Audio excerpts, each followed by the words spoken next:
Hello everyone, কেমন আছো তোমরা? আমি তো ভালোই আছি। আর আজকে হচ্ছে ফ্রাইডের এখন বাজে হচ্ছে দুপুর 1:45। তো আমরা আজকে বেরোচ্ছি একটা জায়গায়। দেখো পুরো রেডি হয়ে নিয়েছি, মিঠিও রেডি। তো আমরা এখন কিছুদিনের জন্য আউট অফ স্টেশন, তো যাচ্ছি হচ্ছে দার্জিলিং। তো এই যে দার্জিলিং যাচ্ছি, যতটা সহজভাবে যেভাবে বললাম, অ্যাকচুয়ালি প্ল্যানিংটা মোটেই এতটা সহজভাবে হয়নি। তো সেটা হচ্ছে তার গল্পটা আর কি তোমাদের বলি। গত সপ্তাহে ফ্রাইডে থেকে না আমি ভীষণই অসুস্থ, মানে জ্বর ছিল, শরীর ভীষণ অসুস্থ। এই জাস্ট 2 দিন হলো মানে জ্বরটা আর নেই, ঠিক আছে। আর তারপরে আবার মিঠি পরশু দিনের আগের দিন থেকে মিঠি অসুস্থ, মানে মিঠিরও জ্বর। তো মিঠিরও কাল থেকে আর কোনো জ্বর নেই। তো আমরা মা মেয়েতে জ্বর নেই, বাট কাশি আমাদের প্রচণ্ড আছে এখনও। ওষুধ আমার শেষ হয়ে গেছে, অ্যান্টিবায়োটিকের কোর্স অ্যান্ড অল, কিন্তু মিঠির এখনও চলছে, মানে আরও 2 দিন চলবে। তো মিঠি আজকে স্কুলে গেছিল, 2 দিন স্কুলে যায়নি। আর অফিস আমি ওই সোম আর মঙ্গল ছুটি নিয়েছিলাম, তারপর তো অফিস তো আর এত ছুটি নেওয়া যাবে না, কাজকর্ম আছে। কিন্তু মানে আমরা অনেক দিন ধরেই মানে ডিসাইড করছিলাম যে এই উইকটাতে আমরা একটা কোথাও যাব, যে কোনো একটা জায়গায় হোক বেড়াতে যাব। কিন্তু এই শরীর অসুস্থের জন্য না প্ল্যানিংটা ঠিক করে করতে পারিনি। তারপরে হঠাৎ করে কালকে রাতে দেখলাম মিঠিও সুস্থ, আমিও মোটামুটি সুস্থ। তো তাহলে চলো কোথাও যাই। তো কোথায় যাব? তো প্রথমে ঠিক হলো যে রাঁচি, ঝাড়খণ্ড ওই সাইডটা ঘুরে আসি। তারপরে সেই রকমই ডিসিশন ছিল, এবং গাড়ি করে যাব। তো ড্রাইভারদাকে অলরেডি সব কিছু বলে দেওয়া হয়েছে। আজকে সকালবেলায় আমি অফিস গেছি, ওই ড্রাইভারদা এসেছিল। তো তারপর আমার দাদাও ছিল, দাদা এদের সাথে আলোচনা করতে করতে আমি হঠাৎ করে বললাম যে আমার না ভীষণ দার্জিলিং যেতে ইচ্ছে করছে। এবার দার্জিলিং আমার সবসময় ভীষণ প্রিয়, মানে আমাকে অন্য কোনো অপশান ছেড়ে দিয়ে যদি বলো যে দার্জিলিং যেতে, আমি চলে যাব, আমার এতটাই ভালো লাগে দার্জিলিং যেতে। তো তারপরে বললাম যে ঠিক আছে চলো। এবার বাবা মা দার্জিলিং যায়নি এর আগে কোনোদিনও, না বাবা গেছে অনেকবার, মা যায়নি। তো মাকেও বললাম, তো মাও রাজি হয়ে গেল। তো এই এখন তাই দার্জিলিংয়ে যাওয়া হবে। তো হঠাৎ করে এবার দুপুরবেলাতেই আর কি, কারণ মিঠি স্কুলে গেছিলো, আমি অফিস গেছিলাম। তো এই দুপুরবেলাতে বেরোনোর কথা ছিল 12:30টায়, কিন্তু সবাই ভীষণ লেট, অলরেডি 1:45। তো আজকে তো আর পুরোটা পৌঁছাতে পারবো না, দেখি কত দূর যাওয়া যায়। তারপরে একটা কোনো হোটেলে থেকে যাব, তারপরে কালকে আবার দার্জিলিংয়ের উদ্দেশ্যে রওনা দেব। তো এই হচ্ছে আপাতত প্ল্যান। গুছিয়ে নিয়েছি মোটামুটি, যতটুকু মনে ছিল, যা যা মনে পড়ছে গুছিয়ে নিয়েছি। আর দেখি 3-4 দিন তো যাচ্ছি, এখন কবে এক্স্যাক্টলি ফিরছি সেটাও জানি না, আগে তো পৌঁছাই। আর যা বৃষ্টি, আমি জানি না ওখানে বৃষ্টিটা ঠিক কীরকম পাবো। তবে এর আগেও আমি বৃষ্টির সময়তে গেছি, আমার না খুব ভালো লাগে, মানে বৃষ্টির সময়তে পাহাড় আমার মানে একটু অন্যরকমই লাগে। শীতকালেও গেছি, গরমেও গেছি, আবার বর্ষাতেও গেছি, কিন্তু বর্ষার পাহাড় যেন আমাকে একটু অন্যরকমভাবে টানে। তো সেই হিসেবেই আরও আর কি যাওয়া, কিন্তু দেখা যাক। মানে খুব বেশি বৃষ্টি হলে আবার মুশকিল, মোটামুটি বৃষ্টি আবার কমে যাচ্ছে, এরকমটা হলে ঠিক আছে। তো বেরোবো, এখনও কেউ মানে সবাই খাচ্ছে, সবাইকে ফোন করলাম, ড্রাইভারদাকে ফোন করলাম, ও খাচ্ছে। তারপরে ওইদিকে আমার মা বাবা ওরাও খাচ্ছে, আমাদের সব রেডি হয়ে গেছে। আমি একটু অফিসের কাজ নিয়ে বসেছিলাম। তো এই আজকে অফিসের চাপটা একটু আজকে কম আছে, তো এই রাস্তায় যেতে যেতেই কাজ করব। তো চলো বেরোবো। আর এই 3-4 দিন যা যা আমাদের অ্যাক্টিভিটি হবে, যেখানে যেখানে ঘুরবো, যা যা করবো, সবটাই তোমাদের সাথে শেয়ার করব। আশা করি তোমাদের এই দার্জিলিং সিরিজটা তোমাদের ভালো লাগবে। তো দেখো বেরিয়ে পড়েছি, বেরোতে বেরোতে সেই তো দুপুর 2:30 বেজে গেল। আর তার মধ্যে বাইরে যা বৃষ্টি, যেভাবে কালো করে মেঘ করে হয়ে এসেছে, মানে মনে হচ্ছে যেন আকাশটা ভেঙে পড়বে। তো এই দেখো পেছনে মা, মিঠি, বাবা আর আমাদের শর্মাজি চালাচ্ছে গাড়ি।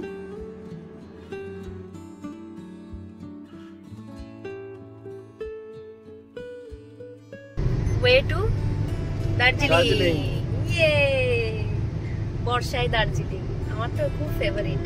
দেখা যাক, আমার তো ভীষণ ফেভারিট বর্ষায়। হ্যাঁ গিয়ে দেখা যাক কি আছে। হাসছো না? रियली मैं बता रहा हूँ कि अच्छा है।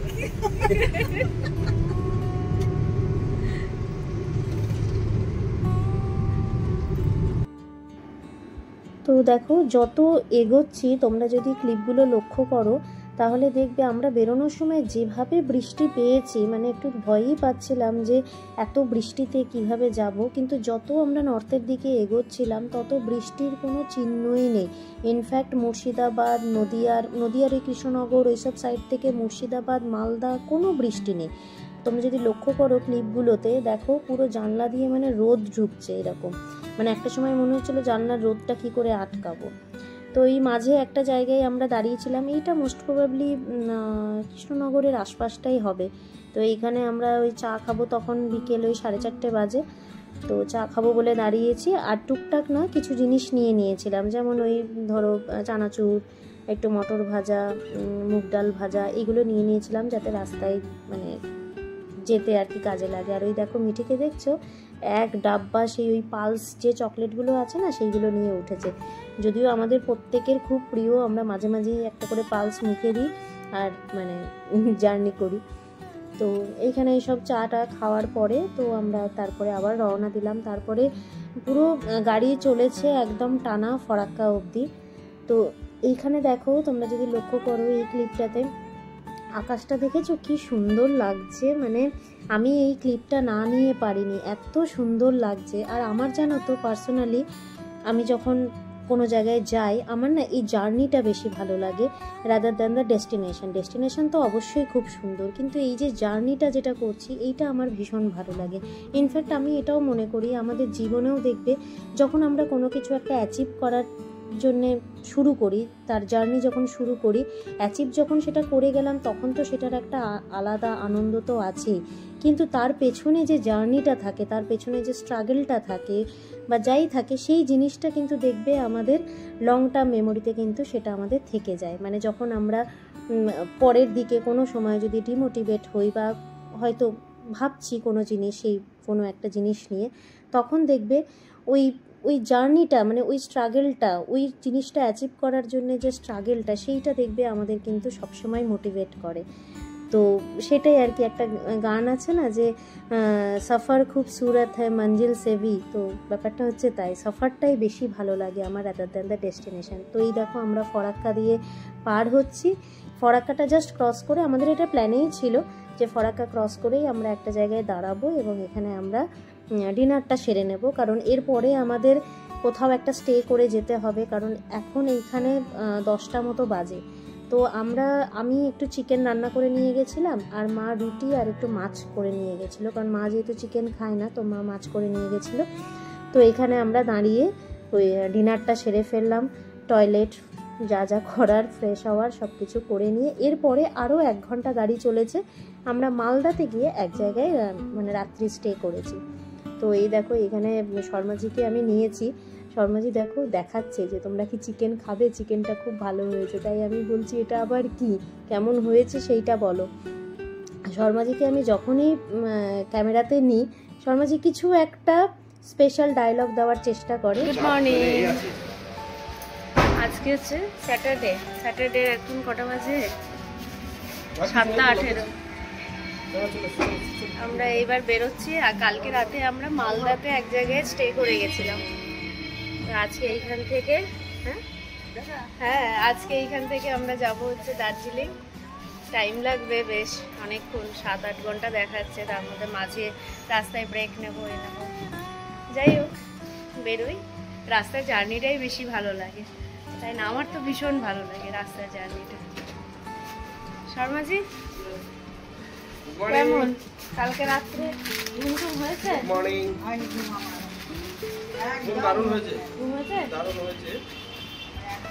মামা কেমন বাবা? ঠিক আছে, শরীর ঠিক আছে? চলো আমরা বেরোই আর দেখি কটায় গিয়ে আমরা দার্জিলিং পৌঁছাই। আজকে সবটাই শর্মাজির ওপরে ডিপেন্ড করছে, তাই তো? তুমি তাই গেলে তুমি গাড়ি ওড়াবে নাকি হাঁটাবে নাকি কি করবে? ঠিক আছে। তো এই দেখো বেরিয়ে পড়েছি, চোখ মুখ দেখছো খুব একটা কিন্তু মানে ভালো নেই, আমারও না মিঠিরও না, দুজনেরই খুব শরীর খারাপ। আমার জ্বর নেই, মিঠিরও জ্বর নেই, কিন্তু আমার যেটা হচ্ছে খুব কাশি আর তার সাথে একটু ব্রিদিং প্রবলেম এইসবও হচ্ছে, তো সেই সব নিয়েই বেরিয়ে পড়েছিলাম আর কি। তো এখানে আমরা ব্রেকফাস্ট তো কিছুই করিনি এখনও অবধি। ওই ডালখোলার আগে একটা জায়গায় আমরা ব্রেকফাস্টের জন্যে আর কি নামবো কোথাও একটা, তো আমরা ওই ধাবাই খুঁজছিলাম যে কোথায় খাওয়া যেতে পারে। তো এর আগে একবার যখন আমরা গাড়িতে করে দার্জিলিং গেছিলাম, ডালখোলার একটা কোনো জায়গায় আমরা ব্রেকফাস্ট করেছিলাম, কিন্তু সেই দিনকে তো অনেকটা দূর মানে ডালখোলা ছিল, তার জন্যে অতক্ষণ লেট করা যাবে না, তো তার আগেই আমরা একটা জায়গায় দাঁড়িয়ে ব্রেকফাস্টটা সেরেছি। এমনি গাড়িতে বসে আমরা 2টো করে বিস্কুট খেয়ে নিয়েছিলাম। মিঠিও ভীষণ ক্লান্ত, ও দেখছি ঘুমিয়ে পড়েছে।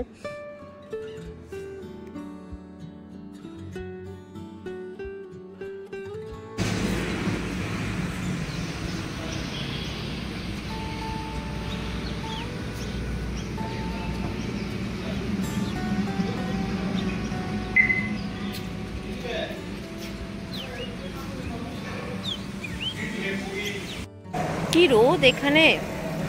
আমাদের ব্রেকফাস্ট হয়ে গেল, ব্রেকফাস্টে ইডলি, তারপরে পুরি সবজি এইসবই খেলাম, আর একটু চা আর অনেক কিছু নিয়ে নিয়েছি, যেমন একটু কোল্ড ড্রিঙ্কস নিয়ে নিলাম। বাবা কোল্ড ড্রিঙ্কস খাবে না, বাবার জন্য নারকেল পানি, তারপরে জলের বোতল নিয়ে নিলাম, ওই পেটি তুলে নিলাম, এই সমস্ত করলাম।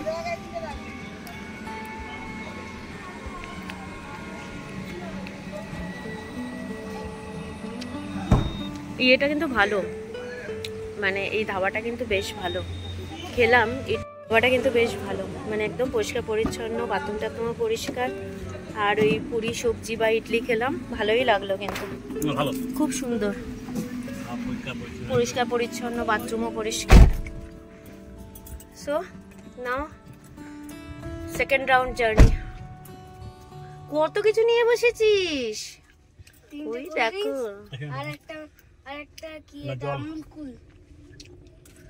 চলো চলে যাত্রা শুরু করি। এখন বাজে হচ্ছে 9:30, আর একদম দাঁড়াবো না, একদম অনেকটা গিয়ে তারপরে দাঁড়াবো, একদম দার্জিলিং পৌঁছে দাঁড়াবো।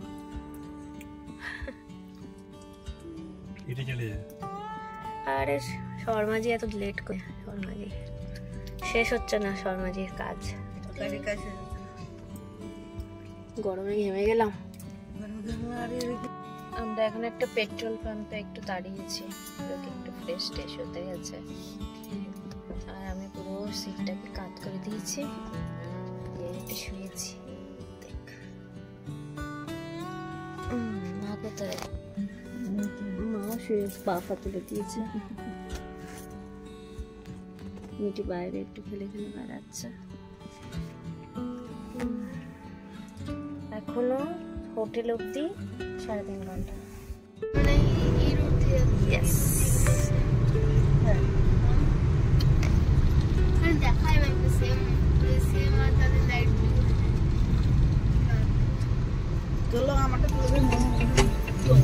So we are on the hill. Sharma ji, yes, पहाड़ में आ गए। मैं तो चढ़ने ऊपर जा रहा हूँ, पहाड़ के ऊपर।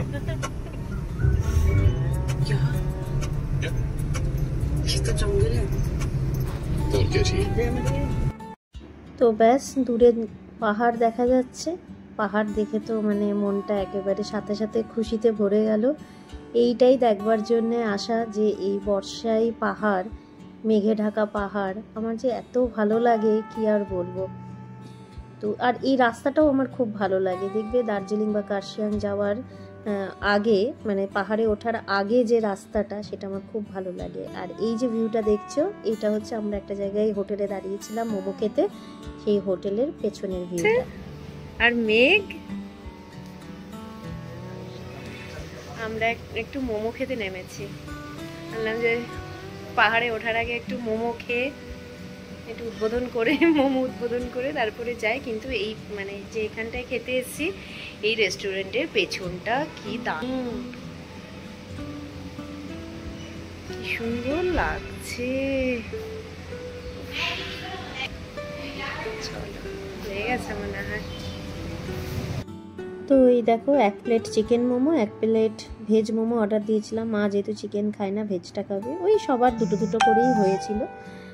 বেশ ভালোই বানিয়েছিল। আমাদের মোমো টোমো খাওয়া হয়ে গেছে, এবার আমরা এখনো 2 ঘন্টা আমাদের এই পাহাড়ি রাস্তায় এখন যেতে হবে। শর্মাজি, তোমার 2 টাইম এক্সপিরিয়েন্স না? এর আগে একবার এসেছিলে আমাদের সাথে? 3 টাইম। আচ্ছা, আর একবার তুমি কোথাও কার্শিয়াং এসেছিলে না?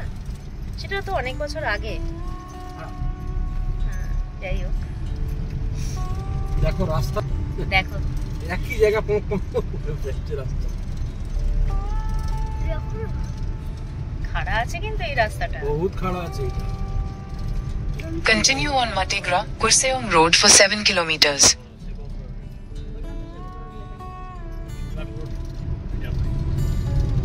উপরে দেখো, পুরো মেঘ।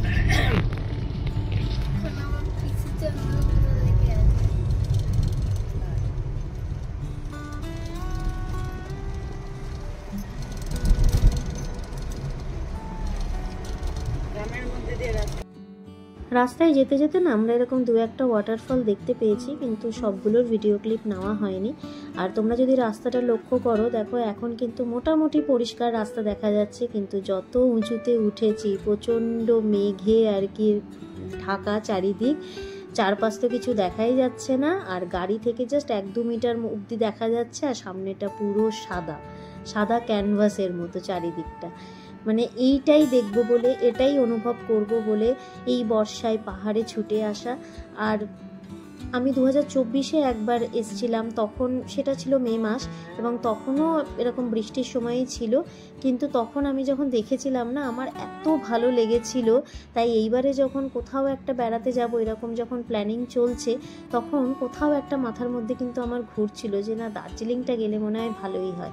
আর দার্জিলিংয়ের অফবিট সাইডে থাকলে হয়তো আরও বেশি ভালো হতো, কিন্তু মা যেহেতু দার্জিলিং দেখেনি, তাই দার্জিলিংয়ে আমরা 2 দিন স্টে করেছিলাম। তারপরে আমরা একটা অফবিট জায়গায় ছিলাম। তো এইখানে দার্জিলিংয়ে যে হোটেলটা বুক করেছিলাম, সেটা হোটেল কাম একটা হোমস্টে ছিল। তো আমাদের লাঞ্চ ওরা তৈরি করেই রেখেছিল। আমরা 4টে 4:30টায় ওখানে পৌঁছে আমরা ওখানে লাঞ্চ সেরেছি। সেদিন আর আমরা কোথাও বেরোইনি, সেদিন হোটেলেই ছিলাম।